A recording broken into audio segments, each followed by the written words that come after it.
Assalamualaikum warahmatullahi wabarakatuh. Saya Fauzia Siti Naila dengan NIM A1Q1244036 kelas B.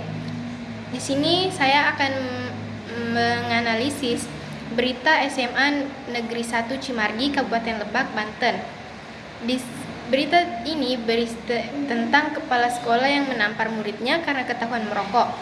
Ditinjau dari perspektif bimbingan dan konseling serta diterapkan kerangka Sigmund Freud setelah diberikan usulan intervensi bimbingan dan konseling yang relevan. Yang pertama, ringkasan kasus. Dari berita tersebut, kepala sekolah atau Kepsek menegur muridnya yang ketahuan merokok di area sekolah, kemudian melakukan kontak fisik atau menampar muridnya tersebut. Murid merokok di lingkungan sekolah. Ketika ditegur, siswa berbohong, katanya tidak, saya tidak merokok, hingga kemudian ditemukan puntung rokok. Orang tua murid membuat laporan ke polisi tindakan Kepsek. Siswa sempat melakukan mogok sekolah sebagai respon terhadap kejadian. Pemerintah provinsi menonaktifkan sebentar kepala sekolah dan menyatakan bahwa tindakan kekerasan dalam pendidikan tidak dapat dibenarkan. Dinas Pendidikan menyatakan siswa merokok di sekolah akan disanksi berdasarkan peraturan lingkungan bebas rokok di sekolah. Yang kedua, analisis masalah dari perspektif bimbingan dan konseling. Yang pertama, faktor individu. Siswa merokok di lingkungan sekolah menunjukkan perilaku yang menyimpang dari norma sekolah, potensi pengambilan resiko, pelanggaran aturan. Ketika guru ditegur, siswa berbohong terlebih dahulu. Ini bisa mengindikasikan rasa takut, malu, atau kurangnya komunikasi terbuka antara murid dan otoritas, guru, atau kepala sekolah. Tindakan fisik oleh kepala sekolah bisa menimbulkan dinamika trauma atau rasa ancaman bagi murid dan mempengaruhi trust antara murid dan gurunya. Yang kedua yaitu faktor lingkungan sekolah. Respon kepala sekolah yang bersifat represif fisik menunjukkan gaya disiplin yang lebih otoriter dan kurang pendekatan pembinaan. Mogok sekolah oleh siswa menunjukkan ketidakpuasan kelompok dan tersentuhnya rasa keadilan atau keamanan psikologis mereka. Yang ketiga, hubungan dengan bimbingan dan konseling. Dalam layanan bimbingan dan konseling sekolah, masalah seperti ini memerlukan pendekatan yang preventif dan kuratif. Preventif yaitu membangun budaya sekolah yang sehat, aturan yang jelas, pendekatan pembinaan bukan hanya hukuman. Kuratif yaitu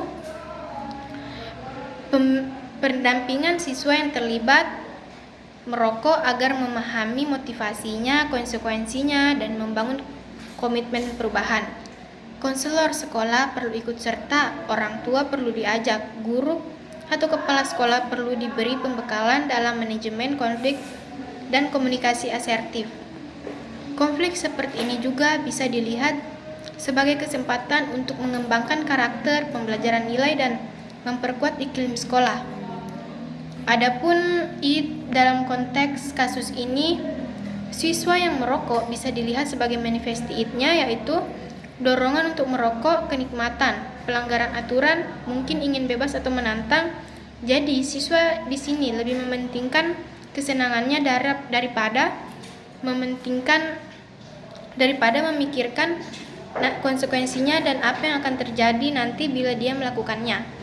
Sekolah dan peraturan bebas rokok.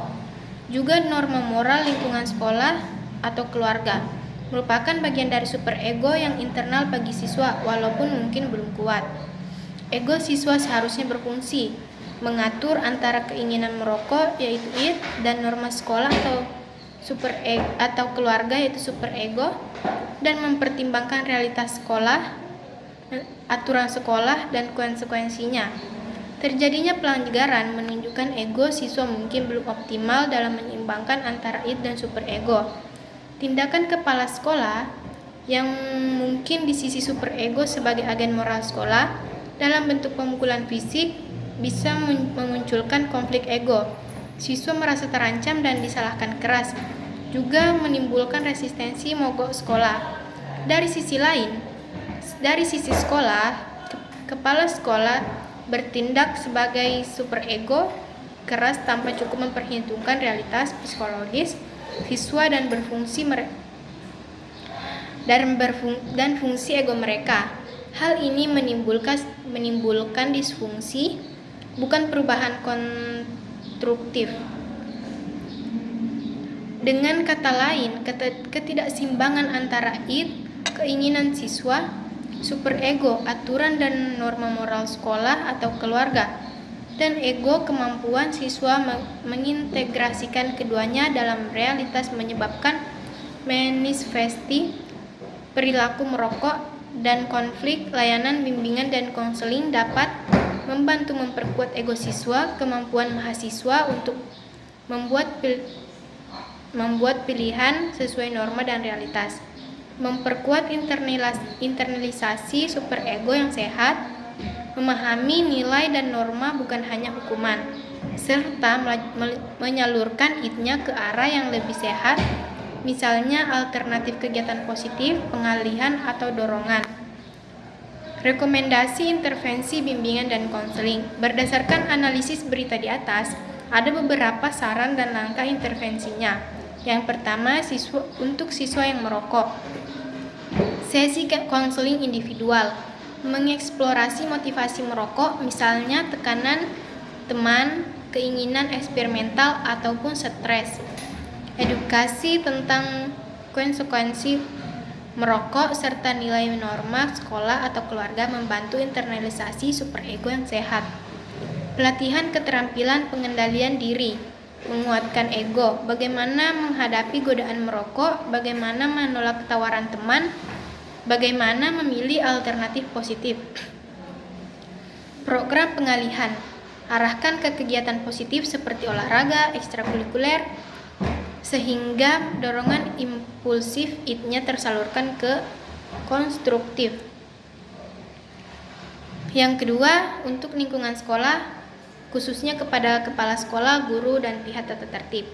Pelatihan pendekatan disiplin positif, memberi pengertian bahwa pembinaan lebih efektif daripada hukuman fisik, menetapkan kebijakan dan prosedur yang lebih terkait pelanggaran merokok, teguran pembinaan sanksi dan melibatkan siswa dan siswa dan orang tua. Melaksanakan program budaya sekolah sehat, kampanye bebas rokok, peran siswa sebagai duta, dan lain-lain.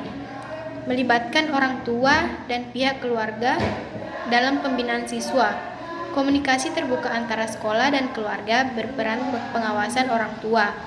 Yang ketiga, program preventif, workshop ataupun inar untuk siswa tentang berbahaya merokok, keterampilan menolak, dan peran teman sebagai penolong.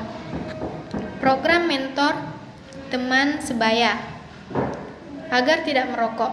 Evaluasi lingkungan sekolah, apakah area bebas rokok benar-benar diawasi, apakah ada zona aman, dan poster pengumuman.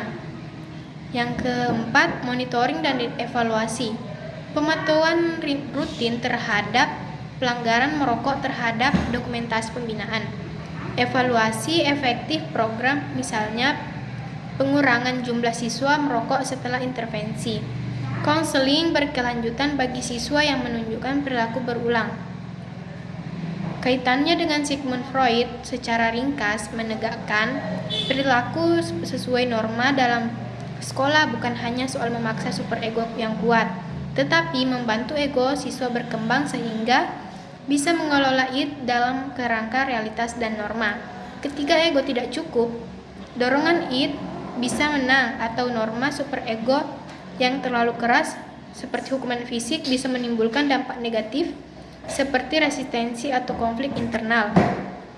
Dengan demikian, layanan bimbingan dan konseling sekolah berperan memperkuat ego, keterampilan pengambilan keputusan, kontrol diri, membantu internalisasi nilai superego yang sehat, dan menyediakan saluran konstruktif bagi dorongan siswa id agar tidak hanya dilawan dengan kekerasan atau hukuman saya. Baik, mungkin hanya itu yang bisa saya sampaikan. Bila ada salah kata mohon dimaafkan. Wabillahi taufiq wal hidayah. Wassalamualaikum warahmatullahi wabarakatuh.